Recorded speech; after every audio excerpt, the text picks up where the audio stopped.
Абай Құнанбайұлы Қара сөздер. Үшінші сөз.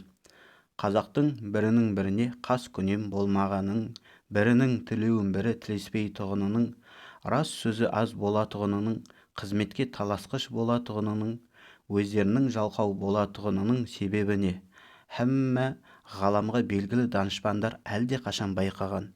Әрбір жалқау кісі қорқақ, қайратсыз тартады. Әрбір қайратсыз қорқақ мақтаншақ келеді. Әрбір мақтаншақ қорқақ ақылсыз надан келеді. Әрбір ақылсыз надан арсыз келеді. Әрбір арсыз жалқаудан сұрамсақ, өзі тойымсыз, өнерсіз, ешкімге достығы жоқ жандар шығады. Мұның бәрі төрт аяқты малды көбейтеміннен басқа ойының жоқтығынан, өзге егін, сауда, өнер, ғылым солар секілді нәрселерге салынса, бұлай болмас еді. Әрбір мал іздеген малым көп болса, өзімдікі де, балаларым да малды болса екен дейді. Ол мал көбейсе, малшыларға бақтырмақ, өздері етке қымызға тойып, сұлуды жайлап, жүйрікті байлап отырмақ. Қыстауы тарлық қылса, арызы жеткендік, сыйы өткендік, байлық қызметінен біреудің қыстауын сатып алмақ, ептеп алмақ, тартып алмақ, ол қыстауынан айырылған және біреуге тиіспек, я болмаса орынсыздығынан елден кетпек. Әр қазақтың ойы осы. Осылар біріне бірі достық ойлай ала ма? Кедей көп болса ақысы кем болар еді, малдан айырылғандар көбейсе қыстауы босар еді деп, мен ананы кедей болса екен деп, ол мені кедей болса екен деп, әуелде ішімізбен қас сағындық. Әрі береден соң сыртымызға шықты, жауластық, дауластық, партияластық. Осындай қастарға сөзім өтімді болсын, және де ептеп мал жүйеға күшім жетімді болсын деп, қызметке болыстық, билікке таластық. Сонан соң не момыңның баласы бөтен жаққа шығып, еңбек қылып мал іздемейді, егін, сауданың керегі жоқ болады. Өз басын өзі осындай таласпенен кісі көбейтеміз деп, парта жиғандардың бүгін біреуіне, ертең біреуіне кезекпен сатады да жүреді. Ұрылар тыйылмайды. Ел тыныш болса, оның ұрлығын ешкім сүйемес еді.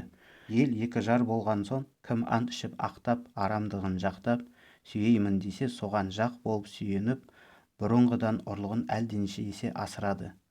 Елдегі жақсы адамдардың бәрінің үстінен бекер, өтірік, шапты, талады деген әр түрлі уголовный іс көрсетіп арыз береді. Оған дознание тергеу шығарады. Өтірік көрмегенін көрдім деуші куәлар да әлдеқашан дайындап қойылған. Бағанағы жақсы адам сайлауға жарамасы үшін.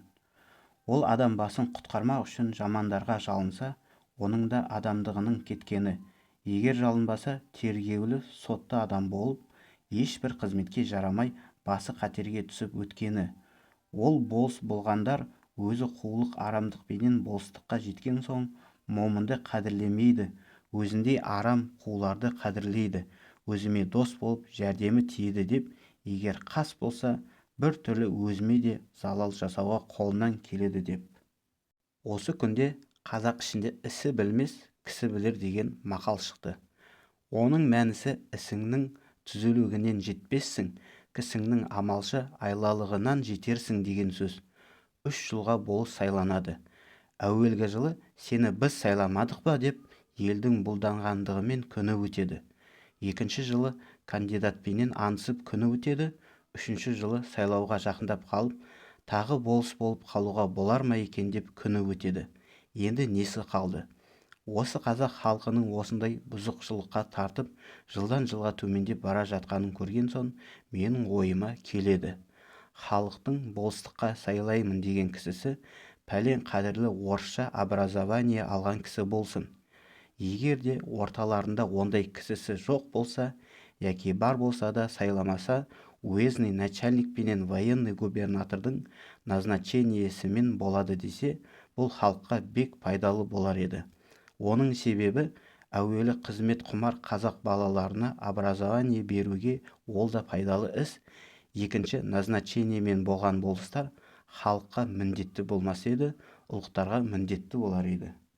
Уә және назначение қылғанда тергеуі, сұрауы барлығына қарамаса, өтірік арыз берушілер азайыр еді, бәлки жоғалар еді. Уә және әрбір болыс елде старшина басы бір би сайланғандық бұл халыққа көп залал болғандығы көрініп, сыналып білінді. Бұл билік деген біздің қазақ ішінде әрбір сайланған кісінің қолынан келмейді. Бұған бұрынғы Қасым ханның қасқа жолын, Есім ханның ескі жолын, Әустәуке ханның Күлтөбенің басындағы күнде кеңес болғанда жеті жарғысын білмек керек.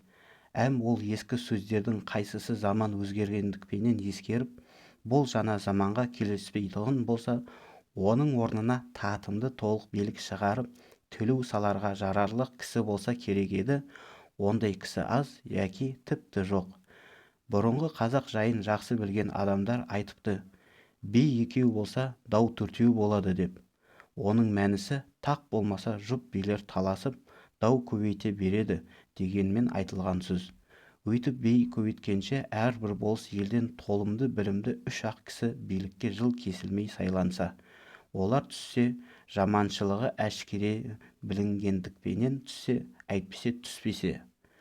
Ол билерге даугер адамдар қалмай екі кісінің билікке таңдап алып, үстіне біреуді посредникке сайлап алып біте берсе, егер оған да ынтымақтаса алмаса, бағанағы 3 бидің біреуін алып, яки жеребемен сайлап алып жүгінсе, сонда дау ұзамай бітім болар еді.